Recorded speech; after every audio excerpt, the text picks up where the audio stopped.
দেখো আজকে আমরা যাচ্ছি ধান ঝাড়তে। তো আমাদের এখানে মেঘ ডাকছে, ধান কেটেছে, এখানে ধান ঝাড়াবে। তো চলো যাওয়া যাক। এই হচ্ছে আমাদের কুবোটাটা।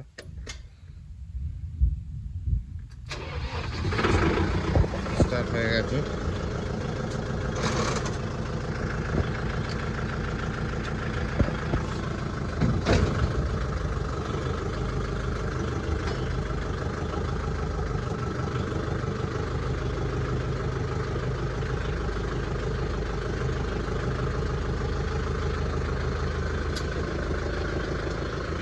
দেখো এটা হচ্ছে থেসারটা, এর আগে একদিন ধান ঝেড়েছি। তো চলো যাওয়া যাক। দেখো আমরা এখন চলে এসেছি, ধান ঝাড়া স্টার্টিং হয়ে গেছে। তো মোটামুটি 2-3 মিনিট হয়ে গেল ধান ঝাড়ছি আমরা কন্টিনিউ। তো যার ধান সে নিজেই ঝেড়ে নিচ্ছে দেখো। তো যার জন্য এখানে পাদানিটা নামানো হয়নি, কারণ তোমার ওরা অল্প ছিল। ওরা বলে যে ডাইরেক্ট এইভাবে আমরা লাগিয়ে দেবো। দেখো কি সুন্দরভাবে দিচ্ছে। দেখো মানে ওপরে উঠার কারো দরকারই নেই, নিচে থেকে ডাইরেক্ট দিয়ে দেবে।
তোমরা এই গাড়িটার ভিডিও মানে আগে থেকেই পাচ্ছ এই চ্যানেলে।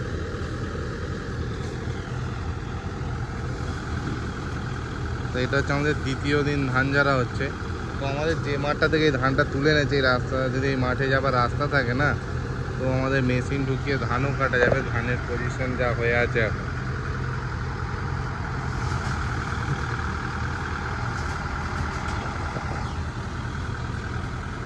তো তোমাদের এই এগ্রিকালচার টাইপের ব্লগগুলো দেখতে কেমন লাগছে কমেন্ট করে জানিও আমাকে। নেক্সট টাইম আরও এই ধরনের ভিডিও তাহলে তোমাদেরকে দেবো। ওই দিকটায় যাওয়া যাবে না, কারণ এখানে দেখো কত কাদা আছে। দেখো এদিক দিয়েও গেলে শুধু গাড়ির ওপরে যাওয়া যাবে। তারপর ওইদিকে ধরো ওই আগড়া খুঁটিগুলো উঠছে, যার জন্য ওইদিকে যাওয়া হয়নি। এইদিকে দেখো এই বাঁশটার ওপর খুঁটি পড়ে বাঁশটা ভেঙে গেছে। মানে বাঁশটা প্রথম ঠাড়ুই ছিল, খুঁটিগুলো আস্তে আস্তে ওপরে পড়ে বাঁশটা ভেঙে গেছে।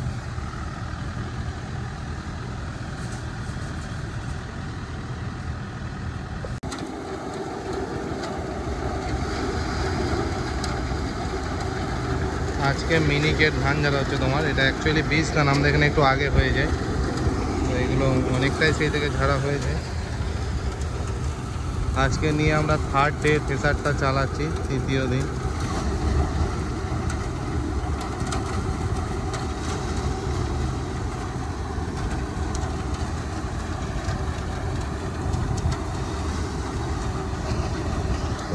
এইদিকে আগড়াগুলো কেমন বেরোচ্ছে দেখো।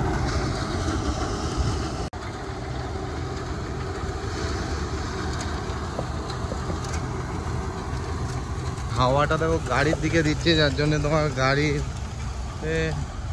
হালকা হালকা ময়লাটা টানছে।